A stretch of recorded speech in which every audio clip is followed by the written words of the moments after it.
Next month would mark 5 whole years since I've submitted my life to Christ. And that's actually crazy because it literally feels like yesterday was when I was learning about Christianity and learning about Jesus.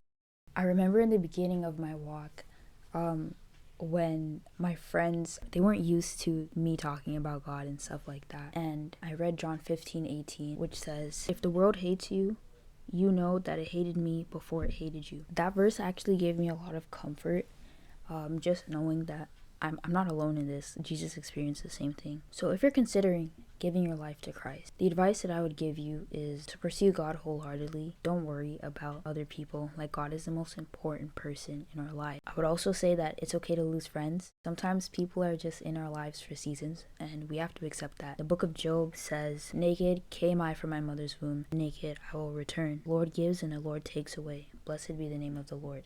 And we should have that same heart posture. We don't own people, and they're not obligated to be in our lives if they don't want to be. Anytime where you used to spend time with your friends, if you notice that you're not getting invited to things, or like you just don't want to be around them, use that time to spend with God. You'll be surprised by the things that He will reveal to you when you choose to dedicate that time towards Him. The scripture of the day is Romans 13:8-10. It says, "Owe no one anything except to love one another. For he who loves another has fulfilled the law. For the commandments, you shall not commit adultery, you shall not murder, you shall not steal, you shall not bear false witness, you shall not covet, and if there is any other commandment, are all summed up in this saying, namely, you shall love your neighbor as yourself. Love does no harm to a neighbor.